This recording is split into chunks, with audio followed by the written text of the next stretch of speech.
Warning: this podcast has adult content, foul language, alcohol use, and sexual content, not suitable for children. This is the Tales of a Small Town Bartender podcast, for entertainment purposes only. Never attempt reenactments.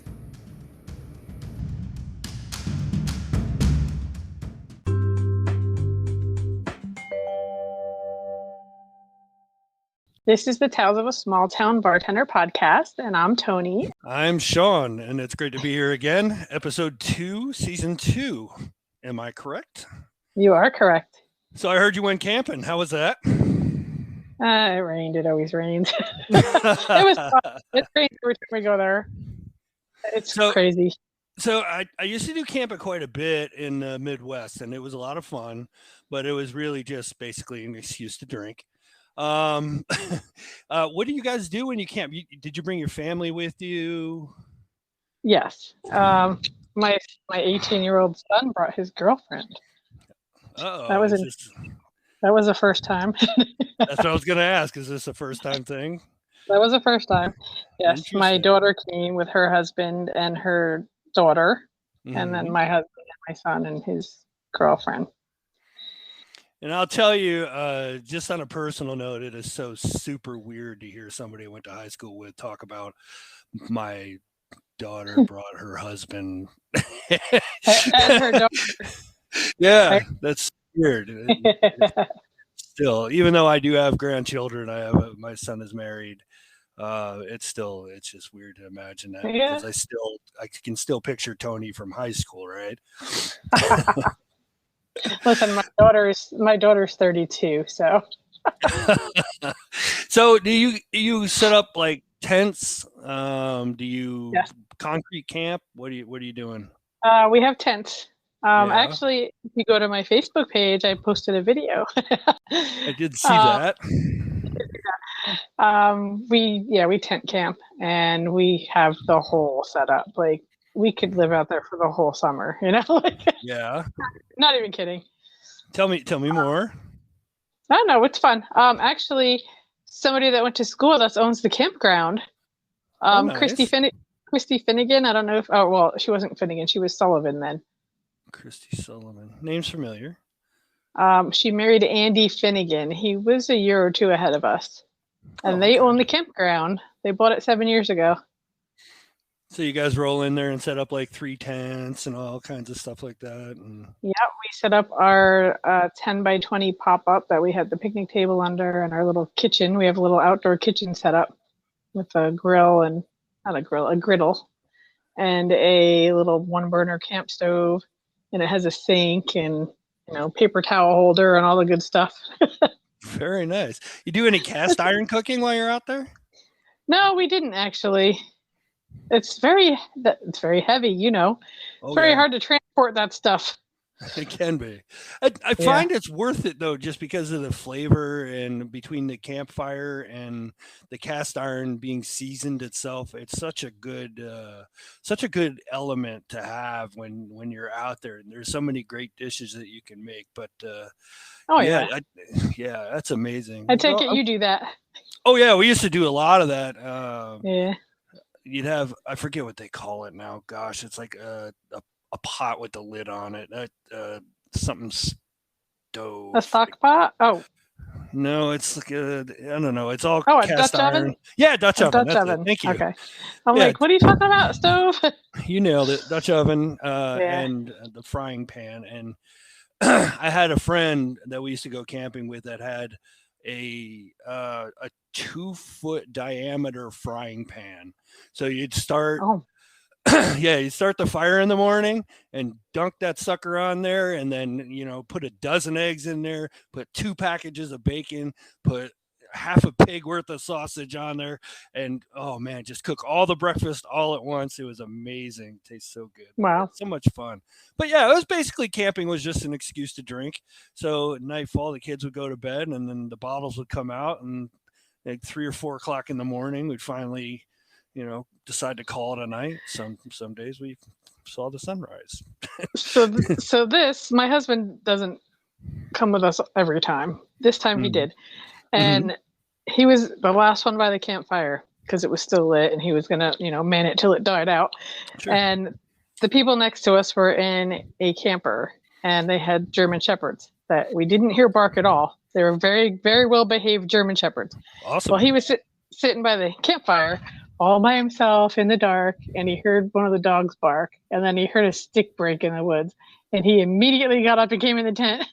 Oh no. He's like, something's out there. Think I'm going to stay in here. I've got a similar story. I was in, we used to go up to a place called Yellow River State Forest in Iowa.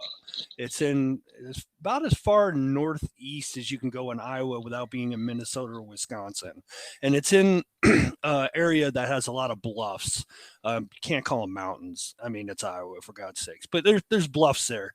So one and so wait, Iowa doesn't have any mountains? I'm not familiar with Iowa. Not really mountains so much as bluffs. No. Probably Okay. maybe 1,000 feet high at the most. I don't know. Okay. I'm not a topography expert by any sort of means, but it's wonderful because these bluffs, basically you have the campground carved out in between these bluffs, and when there's thunderstorms, the thunder just rolls up and down the valley. It's so beautiful. It's awesome. But you get these really large campsites. Like you could park 6 vehicles and put 3 tents on, and that's just your campsite.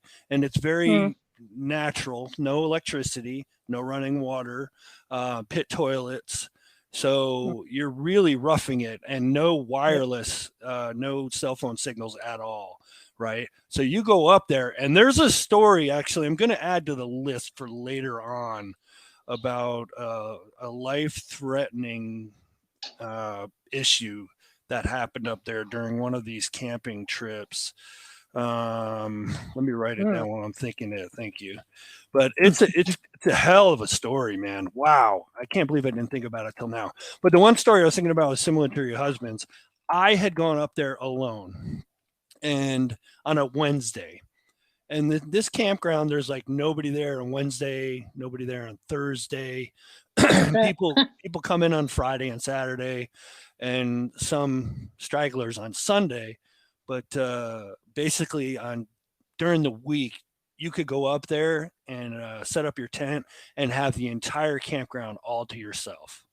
I mean, there's not even DNR there. There's nobody there. You're on your own. So if something goes sideways, you're in trouble because there's no cell service. Cell service is 20 minutes away or 15 minutes away. But so one night, the first night I'm there, it's Wednesday, and I'm sitting there, and when you're out there in like a national preserve or forest at nighttime on a new moon, you know how that darkness just comes in and just envelops you, and it's stifling. You got the fire going, and you can't see anything outside of 4 foot, 3 foot radius of that fire. Ridiculous how dark it gets. So I'm sitting there by myself having a drink, and all of a sudden I start hearing the coyotes yip. And not only did the coyotes yip, but they ran through the campground I was sitting in, right next to me. Oh my God. They ran right freaking by me. That would have scared the crap out of me. I went right into the tent after they passed, and without incident, thankfully. I did have a weapon with me. Fortunately, it's allowed in Iowa to have weapons in the state forest. Is legal at the time, and I did have my weapon with me because you're out there and you're alone, and you never know what. I mean, there's hunters out there. You never know who you're going to run across, good intention, bad intention. But in this case, it was a pack of coyotes ran through the campground at like 11 o'clock at night. And it was just me sitting there by myself, and I could have easily had been dinner. So I'm feeling what your husband was feeling hardcore. Man, that's some stuff. Well, they had told us that there was a bear the night before, a baby bear, but I said, well, where there's a baby, there's a mama. So, Darn tootin'. They said the baby bear walked through the campground the night before. So, on to some things that we wanted to talk about. We talked last week about the small town bartender aspect and the small town bar aspect, and what that's like. Patrons, interactions with staff, and how it's very similar to high school. And it really, one of the things that you had said, what it really sparked some thought for me this week. It's like when you said that there was a rumor started by one of the patrons that there was an illicit affair going on. Yeah. And it's like, okay, so immediately I was like kind of shocked because of how juvenile that is, right? It sure is. It's a completely juvenile thing to say. But the most screwed up thing about that is nobody is really taking into account the effect this is going to have, not only on possibly on your employment, but also on your personal life and relationships and all the extended family that would be affected by hearing something like that, should that have spread. So that is like literally the worst freaking thing you could say about a bartender in a place where they serve alcohol and people lose their inhibitions and stuff like that, because it, for anybody else, right, you could say maybe it's believable, or in case like you, it's definitely not. But still, what about the people who run the business, who have, to keep a good name for their establishment, who have, money involved in this? And now all of a sudden this rumor's going around because of some idiot in the bar. I mean, the more I thought about it, the more I got like really super annoyed that that happened to you. Yeah, well, I'm used to that stuff happening, so, and he was, the person they were talking about was also married at the time. So, I was just like, are you serious? I was married. He was married. Equally offensive, I think, really. Yes. Yes. But it also spurred another segment for me, talking about what shouldn't you do as a bar patron, other than the obvious, what we just talked about, the most juvenile, ridiculous thing ever, right? So what shouldn't you do? So if you being the bartender, if you have somebody at the bar ordering drinks, what's something that totally annoys you? No, when they expect a free drink. I hate that. What crosses somebody's mind that they're just like, can please give me a free drink? What's it wouldn't be like their first time coming up to order. Maybe on their third time ordering, they expect it to be free, because they say other bars do that. Other bars do what? Freaking bar does that? Give me a name. Apparently they do somewhere else. I don't know, in their own little world. They're so full of shit. I know. I know. I've been doing this for 19 years. Yeah, so that would be totally annoying, because they're full of shit. So then what else? I will tell you that if I give somebody a free drink, I'm actually paying for the drink. It comes out of my tip money. So I don't just give free drinks. You know what I mean? There is no free drink. Right. Yeah. So if, we do have some customers that tip very, very well, and we know they tip very, very well. So we'll throw them a drink or a shot or whatever, but we pay for it out of that tip. Yeah. There is no free drink. So, and I wonder if that's the case at these other places as well. Maybe. Could be. What else? What else bugs you? When they are calling out their order while they're walking up to the bar when I'm making drinks for somebody else. Yeah, that's kind of a narcissist thing, I think. Oh, well, then I have a lot of narcissists in my bar then. Well, you are in New York. Wow. It's very annoying, especially if I'm busy and I've just taken two people's orders and they're in my head and I'm making orders and somebody else comes running up to the bar screaming orders at me. I'm like, hold on, you're in line now. Jeez. There's two people ahead of you. Yeah, that's bad form. That's just bad form by the customer for sure. Yes. Another one is the dollar bill wave down at the end of the bar. Yes. That's one I've seen before. Or if they bang their glass on the bar, that is super annoying. Gosh. The only time that's acceptable is if you've ever seen them. Are you familiar with the show Letterkenny? No. All right, so there's a series, a video series, TV series called Letterkenny, and when they do a shot, it's always bang, bang, shoot. So that's the only time banging a shot glass or any kind of glass is acceptable if you're pulling. I've seen people do that. That doesn't bother me. When they're banging it to get my attention, that bothers me. Yeah, that's an animal. I was reading something today about bars that have bells in them. Like you ring the bell. I was like, oh my God, I would throw that bell in the garbage as soon as I walked in. Somebody rang that bell, it would be in the garbage. It's a goddamn Christmas carol where you work. What's going on here? I know. We don't have a bell. No. No angels getting their wings up in here. No. So one thing you also shouldn't do as a patron, and it's something I used to be guilty of, is hijacking the internet jukebox. So we have people do that. I definitely used to do that, but there's a couple different ways you can do this, and I'm assuming that the people that hijack your internet jukebox do it just by putting like $20 in and then playing like an hour's worth of songs, right? Some of them play it from home because you can do that now. You can play songs from your house? You can. If you have a TouchTunes, if you have the TouchTunes app, because that's what we have at the bar, TouchTunes jukebox, I can play it from right here, right now. That's interesting. I didn't even know that was a thing. So, yeah.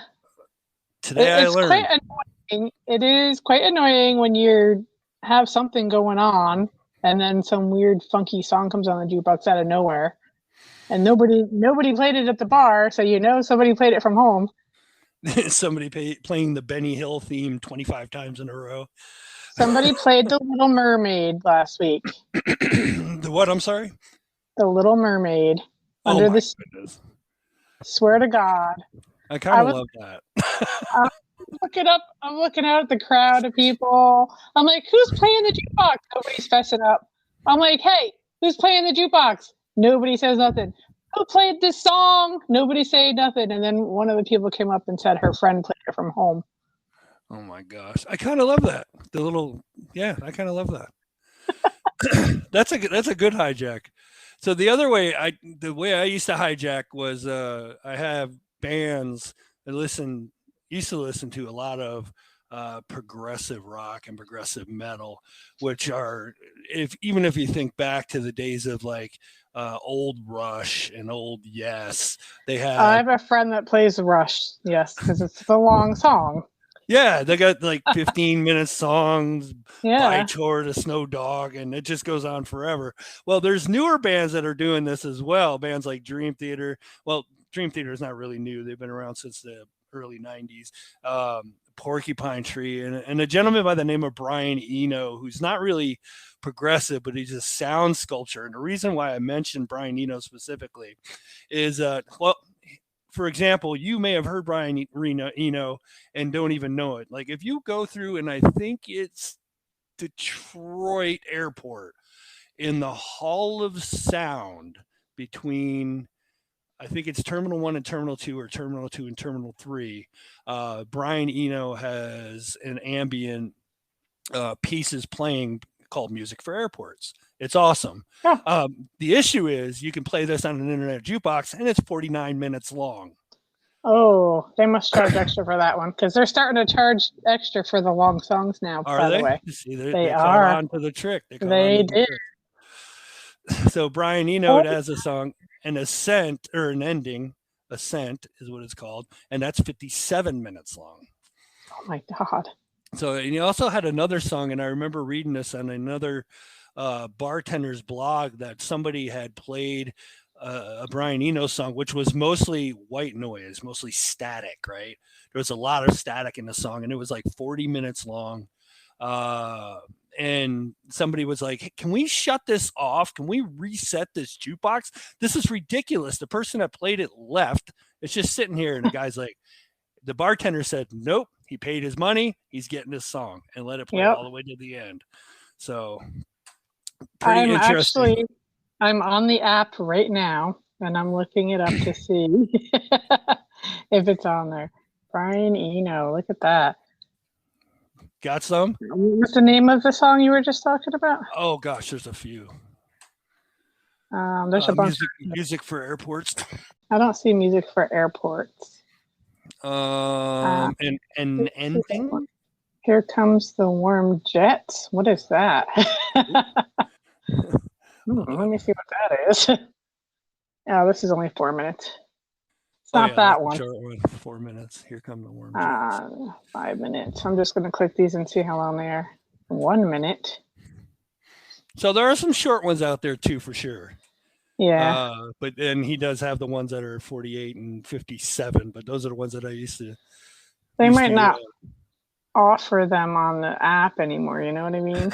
Yeah, I may have. Me and a few other people may have done that. So, so that's something else you shouldn't do as a bar patron. Behave yourself and learn where your limits are. But yeah, play Under the Sea 15 times in a row. That would be amazing. Well, they only played it once, thank God. But come on. Funny. I didn't pay it no mind until I caught the tune, and I was like, I know this song. Oh my God. I'm like, who's playing Little Mermaid? Like, my kids watched that over and over on VHS, like when they were little. Over and over and over and over. I think we wore out one of those tapes. I had to buy another one. You get to the point where you knew every word, right? Yes, every word of that. You can mouth all the entire script as it was going through. Yes. Yes, I was the same way with my oldest son and Lion King. Lion King. My gosh. Yeah. But yeah. So don't hijack the jukebox. Don't be a jerk. Although I do like the Under the Sea. That's pretty great. So I kind of want to play it right now for the bar down the road. Ooh. Since I have the app open right now. So here's an idea. What if you got all the people in your bar on the night you're working to jukebox bomb the other bar down the street? Other bars, yeah, with right. horrible ass songs, like Rickroll them, like 5 times. Oh, that would be funny. Or other Disney songs that are just awful. That would be funny. It's a Small World, 85 times. That. Oh my God. So I am imploring you to do this, and we need a report back. Oh, definitely. On the pod here. All right. I'm trying to see if they have "It's a Small World" on the, so you can send a spy down to the other bar just to see what people are doing when you guys are doing this. Well, so here's go ahead. Here's the thing. I work on Tuesday night when we have pool league, and I'm on one of the pool teams. So when my team is away at another bar, I know them. I know they're there, so I can do it then. Yeah. When they're away. So you can hilarious. Gauge the response of the other bar and the patrons while you're playing the song for Pinocchio, I'm a Real Boy, for the 5th time in a row, something along those lines. I love the idea. Let's do that and report back. I'm not going to forget about this. And see if they skip the song or not. Yeah. You're like, hey, I paid for that. Then you step up. Oh, that's hilarious. I wonder if anybody else does that. I want some listeners to send us a message and let us know if you've ever done that before. To talesofasmalltownbartender@gmail.com. That would be funny. All right, so I'm writing the jukebox hijack experiment going on the end of the list, so I know to follow up with you in a few episodes to see if Yeah, this definitely. So don't disappoint us. So what else can you think of as a patron? What not to do? Yeah, what not to do? What shouldn't you do as a patron? Don't get a restraining order filed against you from the bartender. Always a strong positive. I mean, really, that's a life goal, right? Don't I've get a had restraining order filed against you. I had to do it one time. Wow. So, Yeah. story time. Story time. So, dude pulled the knife out in the bar. Oh gosh. Yeah, it was a big knife too. And we have cameras. Like the idiot who says he didn't do anything, but I sent all the camera shots to the police, so he now has a restraining order. So who did he pull it on? Did he pull it on like another patron? Yeah, Or? one of the patrons. He thought, I don't understand this. He thought that the other patron was a cop, so he pulled a knife on him. Why would you pull a knife on a cop? Yeah, that does not seem like a strong life plan there, going around and just pulling knives on random people in bars, especially if you think you're a cop, because what if you're right? You think that's going to go good for you? Is that going to go well? It's the first time I met him. He was just giving me bad vibes the whole time he was in there. And then that happened. I was like, oh, well, that would be why. Oh, that was my phone. I forgot to turn my notifications down. I thought we were going to have a new segment or something. Bringing it on us. All right. So, yeah. So let's not get a restraining order filed against you, the bartender, or the bar in general. How about? Yeah. He's not allowed to come in the parking lot. So, how long ago was that? That was between my last episode of season 1 and us starting. It was probably, when was pretty it? Recent. 4 months ago, maybe. Pretty recent then. Yeah, I just got the paperwork in the mail from the court. So you went like quite a while before actually having to go in legal trouble, right? Yeah. Well, that's good then.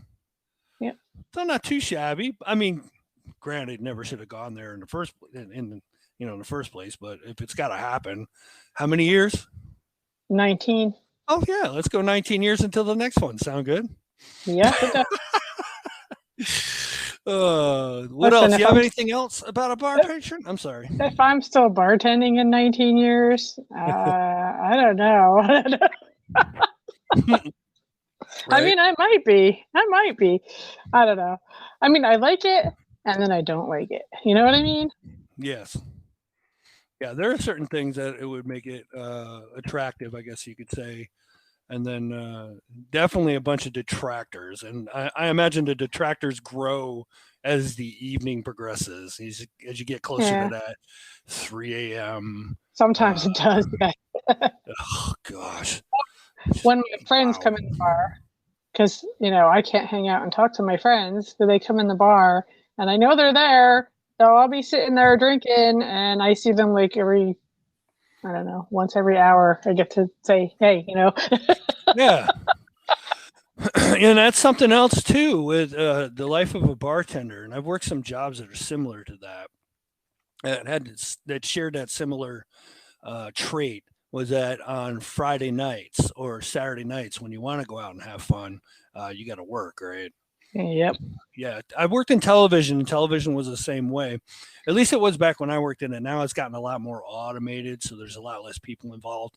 But back in my day, if the transmitter was on the air, there was somebody at the station that had to put the commercials in, had to put up the next show, stuff like that. And things have gotten a lot more automated. So on Friday night, you were missing all the cool parties. You missed holidays. People had to work at Christmas because we put a newscast on. I mean, bartender, same thing. You guys are working on Christmas. You guys are definitely working on New Year's Eve. it sucks. Yeah, I have worked New Year's Eve. We're closed on Christmas. We're not open on Christmas, so I don't have to worry about that. But I have worked New Year's Eve. I've worked Christmas Eve. Christmas Eve was my next question. And then over the last 10 years, I've heard that what was it? The Black Friday? Black Friday. Black Friday has become a huge drinking holiday. And actually, it's the day before Thanksgiving. Oh, is it Wednesday? Yep, it's the Wednesday before Thanksgiving. It's Thanksgiving Eve. Thanksgiving Eve is a huge drinking holiday, right? It is. I don't know why. I guess because nobody has work the next day. I don't know. Yeah, I was puzzled by this because I drove back to New York and I got there late at night, and it was that Wednesday before Thanksgiving, and I'm pulling in, and he lives where he lives. There's a bar at the end of the street, and there were cars. The parking lot was overflowed, and there were cars parked all the way down the highway. People were walking up on the side of the road, and just like maybe a half a mile worth of cars parked on the shoulder. I'm like, what in the hell is going on? Yeah. And he said, well, it's become a big drinking holiday now, and I'd never heard about that. So, yeah, I'm so square. But I'm I'm square in a way. It's like, so I live in Las Vegas. And everybody back home, the people I've moved from, they're like, oh, what's Vegas really like? What's Vegas really like? And this show has had somebody, a bartender from Vegas, down on the Strip on this show before. And he talked a lot about what's going on down on the Strip and some of the stories.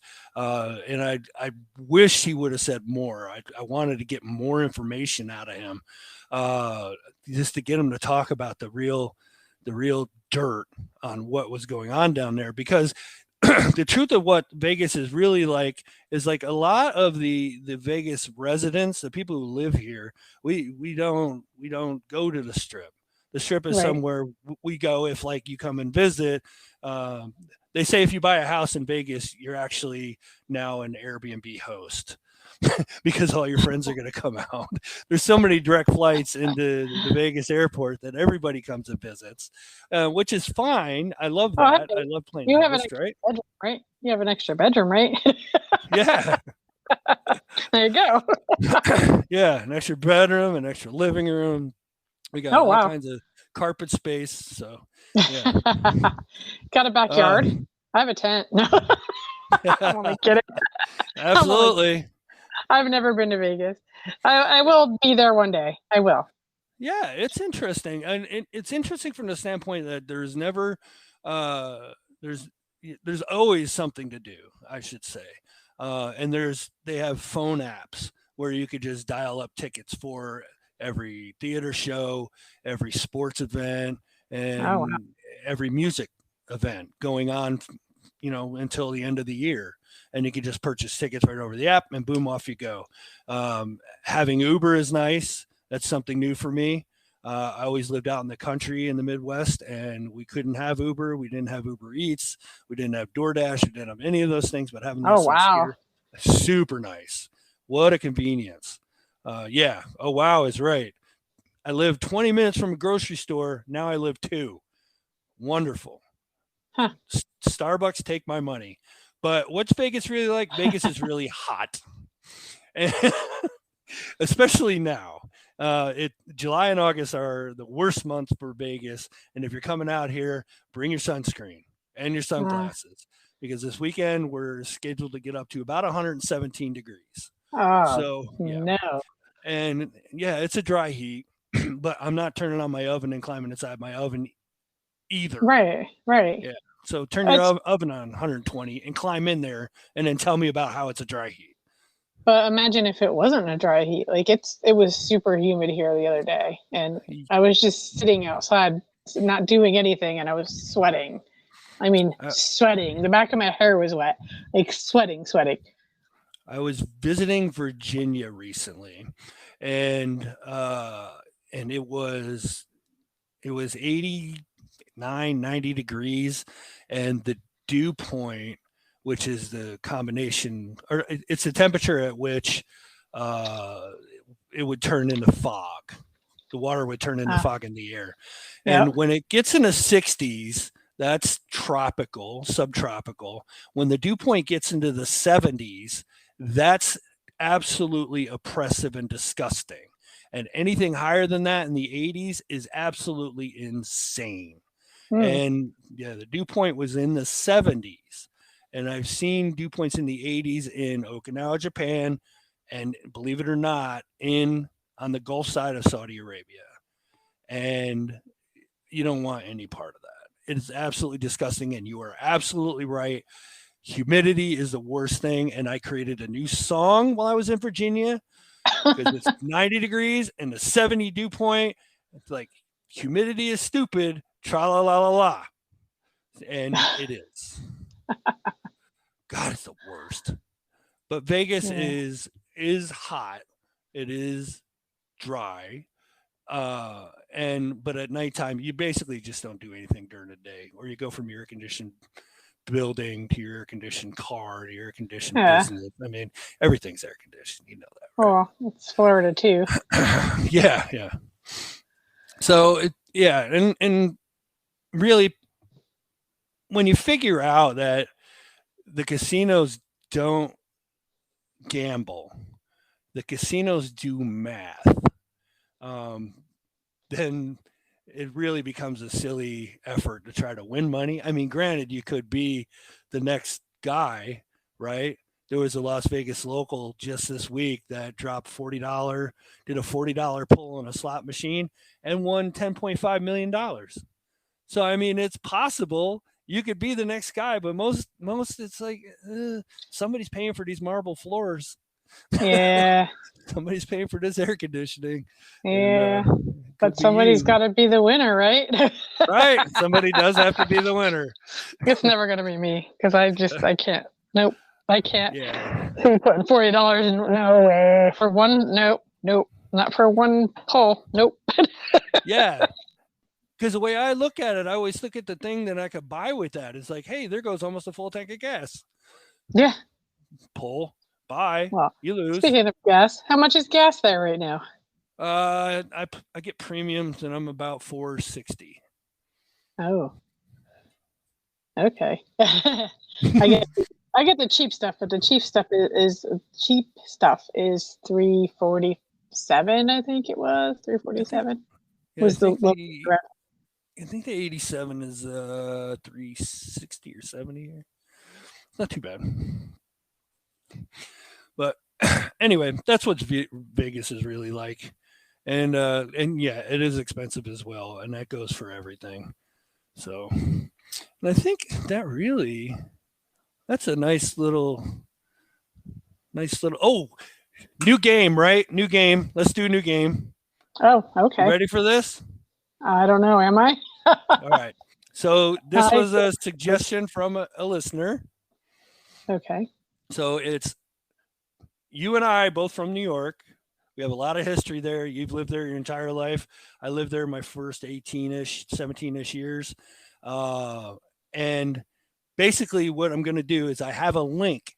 It's for a U.S. state randomizer, and I have not picked it. You're just going to have to take my word that I have not randomized. I have not pre-randomized this state. I haven't looked anything up. I don't know anything. And this is obviously hitting you out of the blue. So this is exactly how I wanted to do this. Is what we're going to do is I'll hit the random state generator. We'll get the name of a state, and then we'll take everything we know about that state and compare it to New York, better or worse. I probably don't know anything about it. That's all right. That's all right. All right. So I'm going to pick.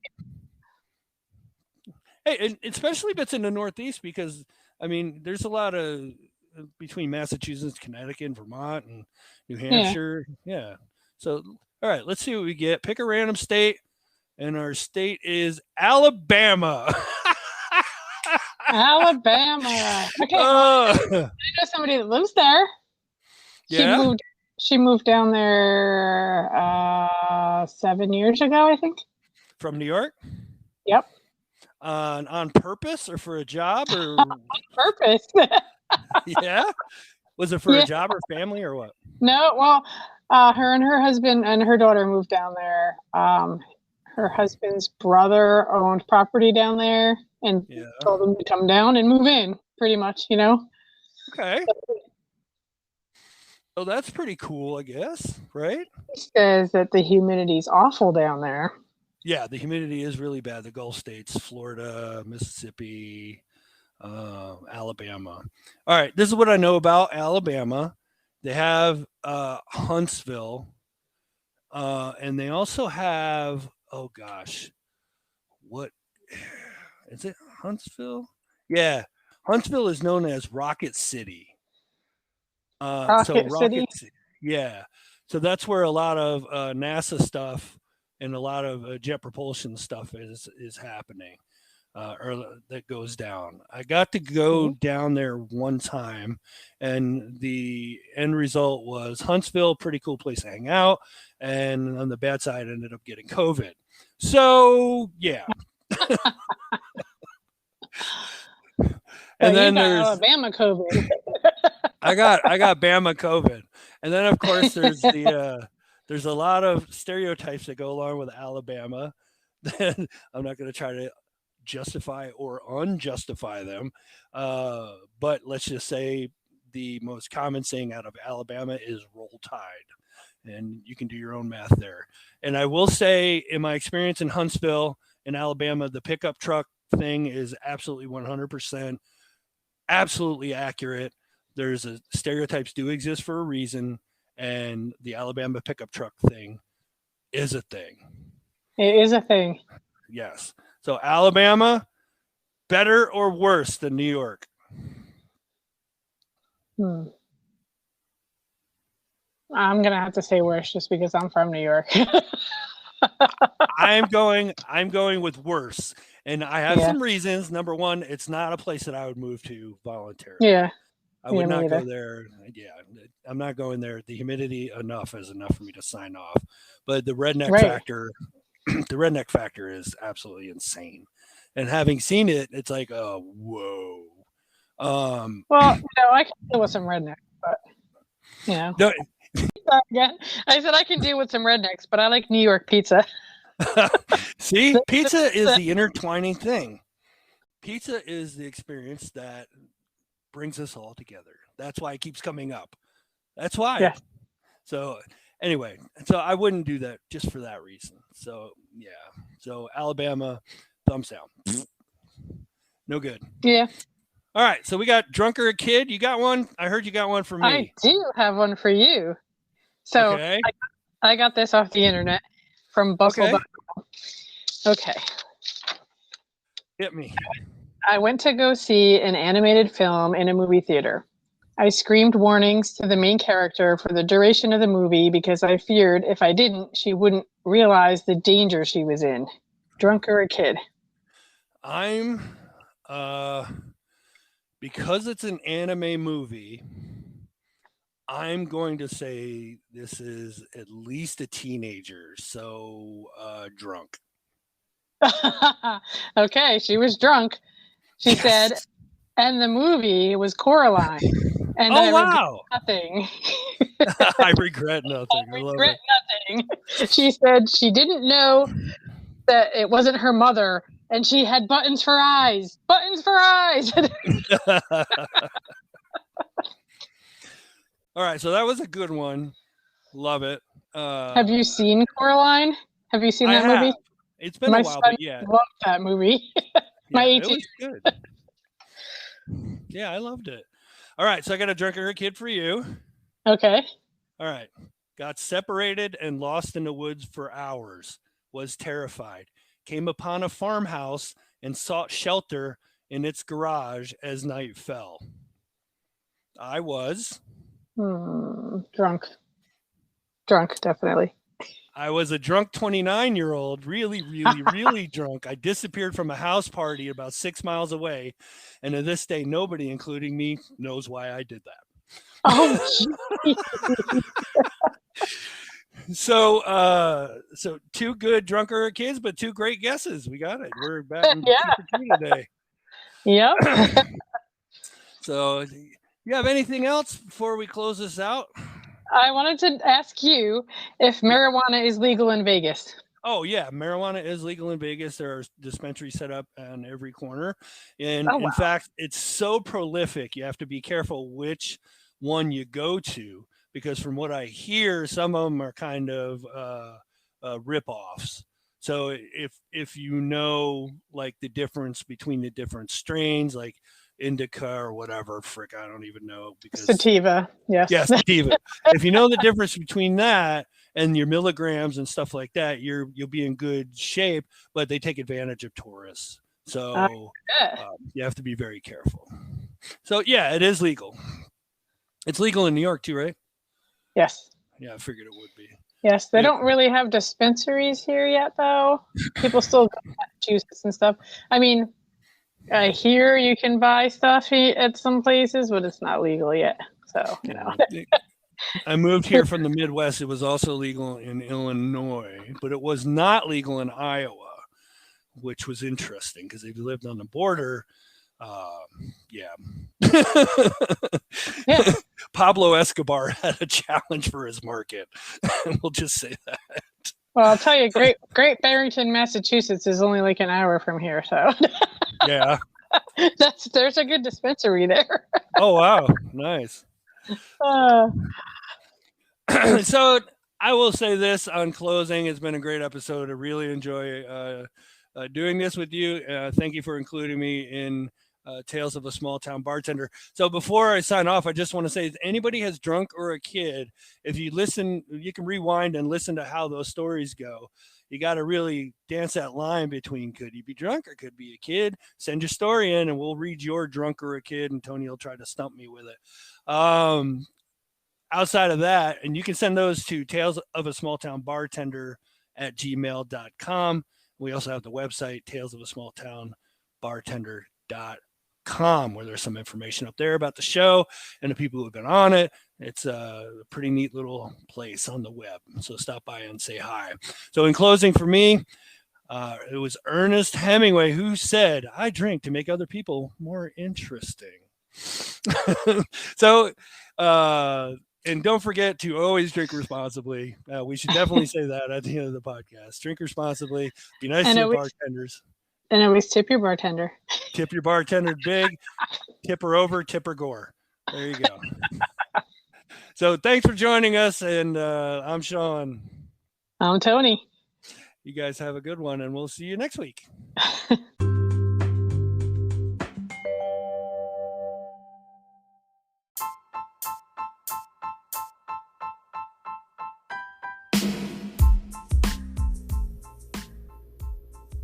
You can contact us in many ways. Email at talesofasmalltownbartender@gmail.com. Our website at www.talesofasmalltownbartender.com. Facebook, facebook.com/Tales of a Small Town Bartender. Instagram, Tales of a Small Town Bartender. TikTok, Tales of a Bartender. Twitter, at bartender_tales, and on our Patreon page, patreon.com/Tales of a Small Town Bartender.